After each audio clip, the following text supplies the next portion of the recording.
Hey everybody, welcome to this episode of Dooglass and Esperanza's Adventures. We are going to do something a little different today. I'm coming to you from the property that we are working on purchasing here in Loreto, and I was going to discuss reasons why we are deciding on Loreto and kind of our experience so far in real estate and purchasing here in Loreto and in Mexico. So definitely stay tuned. Before we get started, hit that like button and don't forget to subscribe and hit that notification bell. There's going to be a lot coming up here in the future that you're not going to want to miss. Hi, we're Dooglass and Esperanza. And like many of you, we feel like we've lived a blessed life with amazing family and friends. We've had many incredible adventures in the past, and we know the best memories aren't made when everything goes as planned.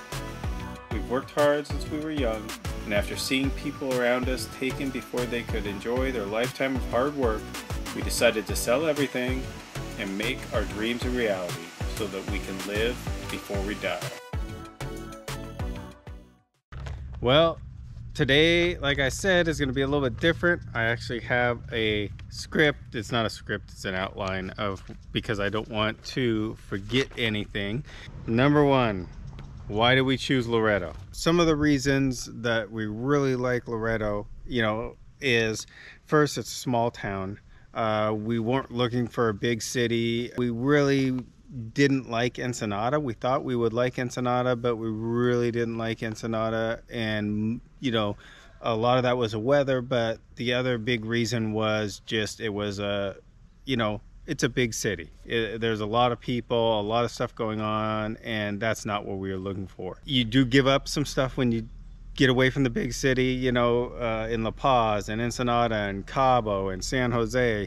They've got a lot of the stuff, a lot of the big stores and fast food restaurants and things that you might be familiar with in the US. There's Costco and Walmart, and there's going to be McDonald's and Burger King and Carl's Jr.'s and KFC and all these things that you're familiar with that you aren't going to find in most of the small towns in Mexico, but you've got to want to live in a big city. So to us, a trade-off of giving up those conveniences, and most of it is more conveniences from the US. There's no fast food chains here in Loreto, but there's tons of restaurants, and they're all local restaurants. You can get 10 peso tacos at a taco stand that are really good, and 10 pesos is 50 cents. So there's a huge range. I would say a majority of the restaurants here in town are kind of in the mid-range, where you get a lunch type meal for probably $4 to $5, and you can get a dinner type meal usually $7 to $8, maybe up to $10 depending on what you're getting. If you get some kind of seafood, something that has to be imported, or some fancy steaks, you might be $10, $11, $12. Now, are there restaurants that are more expensive? Yeah, there's restaurants where two people could do $100 dinner, $50 a piece, but there's only a couple of those. The bulk of the restaurants here are in that kind of under $10 range. Next, Loreto really stands out from a lot of the Mexican towns we've been to because it is just so clean and so nice. They really go to an incredible effort to keep the town clean. Another thing, we had lived in San Felipe. We really liked the warm weather and the sunny weather all the time, or most of the time. But San Felipe is very deserty. It's like the desert southwest of United States, like parts of Arizona or southeast California, and very deserty, very dry, and very brown. Oh, here comes an airplane. So that's one other thing about Loreto. The airport is positioned so that all the flights come directly over the entire like main part of Loreto town. Luckily, there's not that many flights. Loreto is deserty, but we have a big mountain range here, and so you get a lot of effect of it does rain quite a bit up in the mountains still, and then that water comes down and you get a lot of aquifers and groundwater.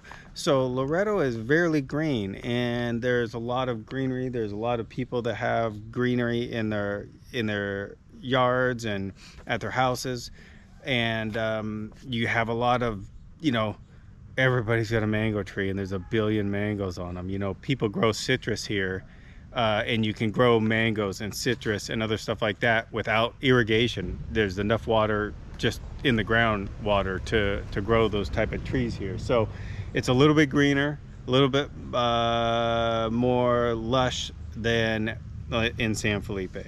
The next big thing, this is probably one of the biggest things here, is they have an international airport. We just had the plane going over. They have an international airport, and it really is set up to service people from the US and Canada. Lastly, why Loreto? You know, it's so charming, the colonial atmosphere, they're great people. You know, you definitely can't beat it here. You know, we talked about that in our last video, so I won't go on too much about it, but we just love the feeling here and the people. Hey everybody, well, it's obviously a different day. I had to abandon the shoot yesterday because the camera got so hot that it kept shutting off. So it's the next morning, and we'll get right back into it here and continue on. So we were going to talk about real estate and challenges that we have had trying to find a lot. And so there are you know, definitely a handful of established real estate offices in Loreto, you know, that have an office space. They have a website, they have listings listed on their website, but you're only going to find maybe a third to a half of all the available listings through those sources, or at least listed on the websites and available to look online. So, you know, at least half, maybe 2/3 of the real estate that's available is not listed anywhere online, and a lot of it, even the established real estate agents don't have knowledge of it. And it's pretty much, you have to walk around town, drive around town, look for sale signs, talk to people. If you see lots that look like they might be vacant, or people might want to sell them, and we have found a ton of properties that way, just by kind of word of mouth and going around town. So you have to really be careful and do your due diligence when you do find a property to make sure that you know, there are no problems with it. There can be a ton of problems with properties, liens, different people that have claims to the ownership of the property, and so you have to do a lot of due diligence to make sure that you know, the property is available for sale, it's titled, it's something you can buy, and that you aren't going to have problems going forward in the future. So we had 4 properties so far that we have attempted to purchase. This is a 4th, but there was 3 before this. The first was a house, and it was pretty much a standard sale. It was listed on the internet. We went through our realtor, we made an offer, the seller made a counter offer.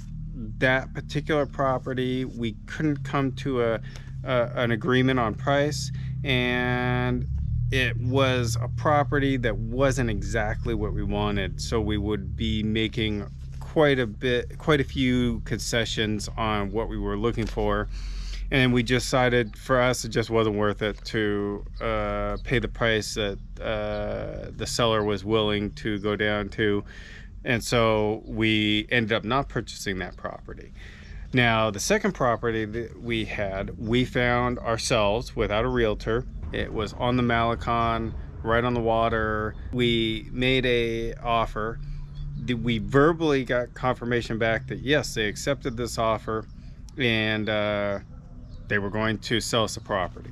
So we had some more discussions with them. They again, a second time, I talked directly to the seller.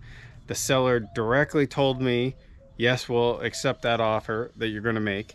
And so we were excited. This was an awesome piece of property. And this got in our heads that instead of just buying a house and living in it, we could buy a piece of property, we could put our house on it, and some income properties that we can rent out.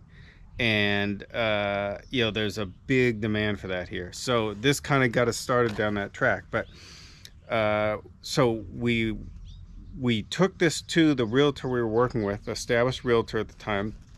They wrote up an official offer, which we sent to the sellers. The sellers were in the US. And once we sent them the offer, they came back to us verbally and talked to us and said, now they want $50,000 more than we had agreed on. That kind of struck us the wrong way. We really love the property and everything, but we decided that for us, it just wasn't worth it to go up in price, and we weren't sure whether they were going to ask for additional money, you know, later on in the process or something. So we pulled out of that deal. We found a third property. It was listed on the internet. We went through our realtor. Again, it was listed on the internet for a price, and we offered 10% below that price. The seller never actually replied to our actual offer, but through our realtor, they indicated that they thought it was worth about 20% above the price they had it listed on.